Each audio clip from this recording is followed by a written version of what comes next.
true or not? Okay, Comrade Papa, you can respond to that. Yeah. No, I don't think that's true. There is a narrative that seeks to brand MK as a disorganized organization. I was saying there is a narrative that seeks to brand MK as a very disorganized, disrespectful organization. You can get it from that sense where they said they reached President Zuma, but he did not respond. They say he blue-ticked them. But it's the same narrative that you get from KZN, as if we are inexperienced to look to engage and then stood people up. It's a wrong narrative. The president doesn't negotiate on our behalf. There is a negotiating team that was actually appointed as led by Comrade Kosnatin. They were the ones that were engaging with them. They ain't seen any other party that we felt we needed to engage with. So President Zuma gets report from the negotiating teams. So that is not true. But I think I need to respond as well onto the from Salam Media about SAPS in KZN. It's another narrative that wants to make us a violent organization that are ready to fight at a whim. We are warmongers that are ready to kill. Let me start by saying we have had about 12 of our members shot and killed. And we have never responded. The last person that was killed, the comrade of ours, was shot with 8 bullets. We have not even fired a single shot in retaliation. Our members have been disciplined consistently. There has been no blood spilled by Ukondwesi. And to mobilize police to go to KZN is mischievous. It fits into that narrative.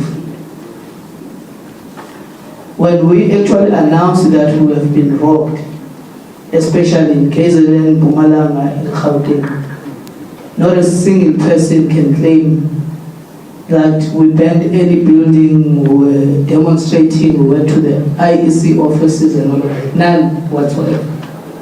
Consistently, we've been reporting, even from the media statement by the president, that we are using all legal means possible to challenge the IEC. And we've consistently said it to the media statement by the president that the courts have been running a narrative of us. In fact, they have been technically trying to run away from responding to the real issues that we have raised with them. So again, we're still reporting that we are ready to even take it to international courts. Not fighting, but still there is lingering question of trying to brand us as violent. We're not violent. We're not espousing any violence. We have called our members to be disciplined even at the height of the calculations. I think in the midnight, after the announcement was done, even when we called for it to be stopped, we issued a media statement through Comrade Kamulo, Comrade Moses, and Comrade Duda at 12 o'clock midnight to make sure that there is peace and calmness and acceptance of the situation, and to wait for leadership to respond accordingly. And this has been part of the process that we're doing. So it's not, the SAPS is just wasting resources of the state. I think you will respond. Come this side. Just to respond on the issue of the ANC and how those matters are handled. The negotiating team, yes.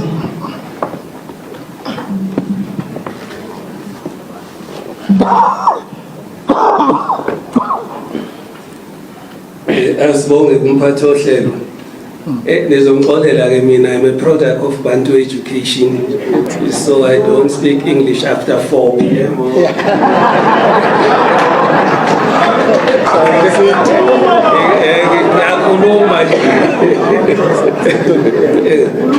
I think I wanted to make two inputs. One is pertaining to the question that was raised by Business Day on coalition talks versus litigation. That's the first one.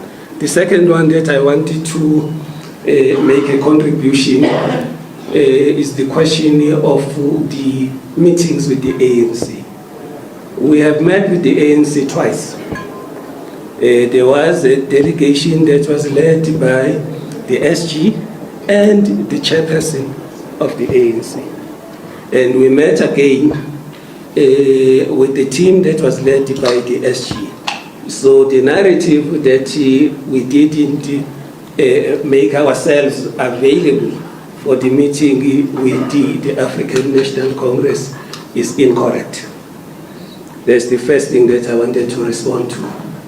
The second issue that I wanted to respond to is that of the coalition talks versus litigation. But before I respond to that, I am tempted, inclined to ask a question. I don't know whether the journalists are asked questions during the media briefing. So I have two questions for the journalists.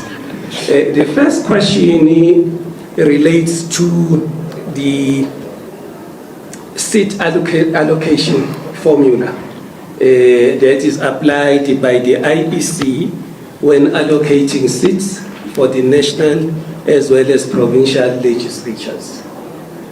I am also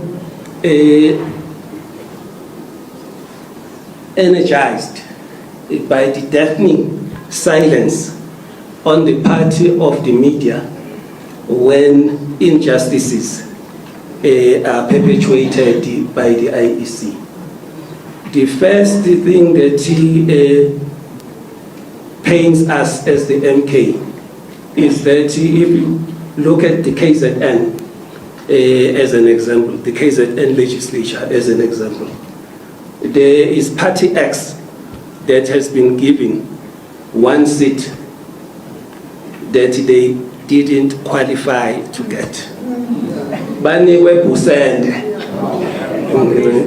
Now, I don't understand whether the media sees that as a betrayal of the voters, because the voters didn't say we want Party X to be in the legislature, because if that was their will, they should have voted for it. Now is giving a seat in parliament based on an unfair formula used by the IEC.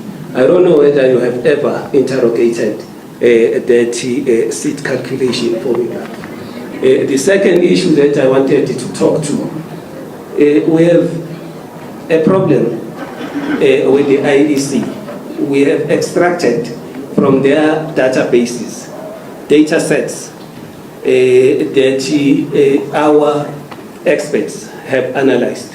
And as part of that analysis, it was discovered that there is 9.3 million votes that are unaccounted for. Don't want to get into the merits and demerits of that. That is the terrain of the legal team. That will be ventilated in court because we have to test that in court to say these are our findings. This is not coming from the MK. Those figures are not from the MK, and the analysis was not done by us. It was done by experts. The statistical and mathematical modeling was done by the people who are well versed in that terrain. We have also been advised by the cyber forensic specialists that there were issues with the configuration of the IEC systems.